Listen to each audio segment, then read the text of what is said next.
भारतामध्ये civic sense नाही. आपण हे वाक्य किती वेळा ऐकलं आहे? रस्त्यावर कचरा टाकणारा नागरिक, ट्रॅफिक सिग्नल तोडणारा चालक, भिंतीवर थुंकणारे लोक आणि मग निष्कर्ष समस्या लोकांमध्येच आहे. पण जर मी तुम्हाला सांगितलं की खरी समस्या लोक नाहीतच, जर मूळ प्रश्न आपल्याला दिसतोय तसा नसून त्यामागे एक खोल व्यवस्थात्मक आणि ऐतिहासिक कारण दडलेलं असेल का? Reality of civic sense in India. The problem is not what you think.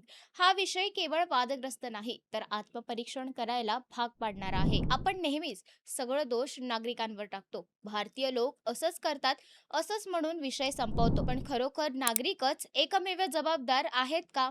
की व्यवस्था, पायाभूत सुविधा, प्रशासन, शिक्षण आणि सामाजिक मानसिकता यांचं यात मोठा वाटा आहे? काय आहे संपूर्ण माहिती जाणून घेऊयात सविस्तर. त्याआधी संपूर्ण व्हिडिओ पाहण्यासाठी चॅनलला सबस्क्राईब करा. नमस्कार, मी तन्वी सुनील आणि आपण पाहत आहात थेट वास्तव. सर्वप्रथम आपण सिव्हिक सेन्स म्हणजे नेमकं काय हे समजून घ्यायला हवं. सिव्हिक सेन्स म्हणजे सार्वजनिक ठिकाणी जबाबदारीने वागणं, कचरा योग्य ठिकाणी टाकणं, ट्रॅफिक नियम पाळणं, सार्वजनिक संपत्तीचं रक्षण करणं, इतरांच्या हक्कांचा आदर करणं. ही केवळ एक नैतिक जबाबदारी नाहीये, तर सामाजिक संस्कृतीचा भाग आहे. परंतु एखाद्या समाजात ही संस्कृती रुजवण्यासाठी फक्त नैतिक शिकवण पुरेशी नसते. त्यासाठी योग्य व्यवस्था, सोयी सुविधा आणि सातत्यपूर्ण अंमलबजावणी आवश्यक असते. भारतातील वास्तव पाहिलं तर अनेक शहरांमध्ये कचरा व्यवस्थापनाची व्यवस्था अपुरी आहे. काही भागात कचरा पेट्या नाहीयेत आणि असल्या तरी नियमित साफसफाई होत नाहीये. मग नागरिक काय करतात? कचरा रस्त्यावरच टाकतात. हे चुकीचं आहे, यात शंका नाही. पण जर 500 मीटर पर्यंत एकही कचरा पेटी नसेल तर जबाबदारी फक्त नागरिकांचीच म्हणता येईल का? युरोप किंवा जपान सारख्या देशात सिव्हिक सेन्स चांगला आहे असं आपण म्हणतो, पण तिथं प्रत्येक काही मीटरवर स्वच्छ आणि व्यवस्थित डबे, स्पष्ट नियम आणि कठोर दंड व्यवस्था आहे. व्यवस्था लोकांना योग्य वागणुकीकडे ढकलते. ट्रॅफिकचं उदाहरण घ्या. भारतात अनेक ठिकाणी रस्ते अरुंद, सिग्नल समन्वय नसलेले, फुटपाथ अडथळ्यांनी भरलेले असतात. पादचारी मार्गावर दुकानं, वाहन उभी असतात. मग लोक रस्त्यावरूनच चालतात. चालक नियम तोडतात कारण त्यांना वाटतं की अन्यथा हे कधीच पुढे जाऊ शकणार नाहीत. ती सिस्टीमवरचा अविश्वास मानसिकता निर्माण करते. जेव्हा लोकांना वाटतं की नियम पाळूनही फायदा नाही, तेव्हा ते नियम तोडायला सामान्य समजतात. इथेच the problem is not what you think he कल्पना स्पष्ट होते. आपण समजतो की समस्या म्हणजे लोकांची मानसिकता, पण मानसिकता घडते कशातून? ती वातावरणातून, अनुभवातून आणि प्रशासनाच्या वर्तनातून.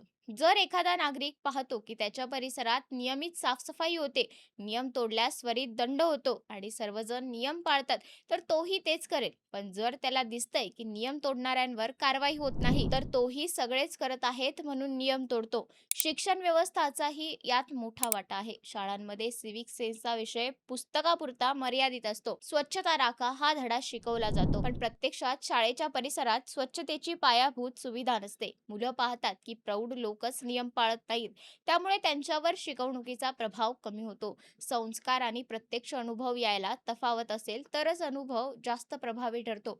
आपल्याला सामाजिक रचनेतही एक महत्त्वाचा मुद्दा आहे, पब्लिक वर्सेस प्रायव्हेट. भारतीय समाजात घर खूप स्वच्छ असतं, पण घराबाहेरचा परिसर दुर्लक्षित असतो, कारण सार्वजनिक जागा आपली वाटत नाही. इतिहासात पाहिलं तर औपनिवेशिक काळात सार्वजनिक मालमत्ता सरकारची म्हणून वेगळी मानली जायची. स्वातंत्र्यानंतरही ती मानसिकता पूर्णपणे बदलली नाही. लोकांना अजूनही सार्वजनिक संपत्ती म्हणजे सामूहिक जबाबदारी वाटत आहे. याशिवाय लोकसंख्याची घनता आणि शहरीकरणाचाही मोठा परिणाम आहे. भारतात झपाट्याने वाढणारी शहरे, स्थलांतर आणि अपुरी नियोजनबद्ध वाढ या सर्वांमुळे पायाभूत सुविधा मागे पडतायत. जेव्हा लाखो लोक एका मर्यादित जागेत राहतात, तेव्हा व्यवस्थेची क्षमता त्यापेक्षा कमी असते. तेव्हा गोंधळ आणि अस्वच्छता वाटते. ही केवळ वैयक्तिक सवयींची समस्या नसून शहरी नियोजनाची समस्या आहे. कायद्यांची अंमलबजावणी ही तितकीच महत्त्वाची आहे. नियम असले तरी त्यांची अंमलबजावणी सातत्याने आणि निष्पक्षपणे झाली पाहिजे. जर दंड फक्त काही लोकांवरच लावला गेला आणि इतरांवर नाही, तर लोकांचा विश्वास कमी होतो. सिव्हिक सेन्स ही केवळ नैतिक संकल्पना नसून ती कायद्याच्या बळावर आणि सामाजिक दडपणावरही टिकून राहते. मात्र याचा अर्थ असा नाही की नागरिकांची काहीच जबाबदारी नाही. प्रत्येक व्यक्तीची भूमिका महत्त्वाची आहे, पण केवळ लोकांना दोष देऊन समस्या सुटत नाही. बदल घडवण्यासाठी दोन्ही बाजूंनी प्रयत्न करायला हवे, नागरिक आणि प्रशासन. उदाहरणार्थ, जर एखाद्या परिसरात स्थानिक प्रशासनाने स्वच्छता मोहीम राबवली आणि नागरिकांनीही सक्रिय खरंच सहभाग घेतला तरच सकारात्मक बदल दिसून येतो. काही शहरांमध्ये असे प्रयोग यशस्वी झालेत, जिथे नागरिक संघटनांनी आणि महानगरपालिकेने मिळून परिसर स्वच्छ ठेवलाय. सामाजिक माध्यमांचाही या विषयावर प्रभाव आहे. एखादा व्हिडिओ व्हायरल झाला की भारतीय लोकांना सिव्हिक सेन्स नाही अशी टीका सुरू होते. पण त्या व्हिडिओच्या मागची परिस्थिती, व्यवस्थेची भूमिका आणि दीर्घकालीन उपाय यांवर चर्चा कमी होते. समस्या केवळ लाज वाटण्याने सुटत नाही, ती समजून घेऊन, विश्लेषण करून आणि रचनात्मक उपाय सुचवून सुटते. परदेशातील उदाहरणे पाहताना आपण त्यांच्या यशामागील घटकांचा अभ्यास करायला हवा. जपानमध्ये लोक स्वतःचा कचरा घरी घेऊन जातात, कारण तिथे सार्वजनिक डबे कमी असतात, पण शिस्त आणि सामाजिक दडपण प्रबळ असते. सिंगापूरमध्ये कठोर दंडव्यवस्था आहे. युरोपियन देशात शहरी नियोजन व्यवस्थित आहे. प्रत्येक देशाने त्यांच्या परिस्थितीनुसार उपाययोजना केल्या आहेत. भारतातही उपाय असू शकतात, पण ते आपल्या सामाजिक, आर्थिक आणि लोकसंख्यात्मक वास्तवाला अनुरूप असले पाहिजेत. शेवटी the problem is not what you think याचा सारांश असा की समस्या केवळ नागरिकांच्या स्वभावात नाही, ती व्यवस्थात्मक त्रुटी, अपुरी पायाभूत सुविधा, कमकुवत अंमलबजावणी, ऐतिहासिक मानसिकता आणि शिक्षणातील कमतरता यांचा एकत्रित परिणाम आहे.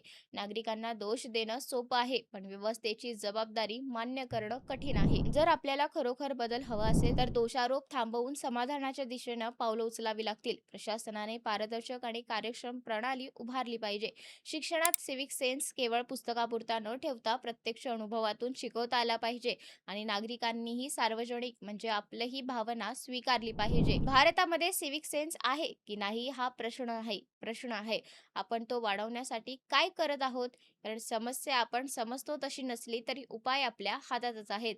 अशाच वास्तवाची जाणीव करून देणाऱ्या महत्त्वपूर्ण व्हिडिओसाठी लाईक, शेअर, सबस्क्राईब करायला विसरू नका. धन्यवाद.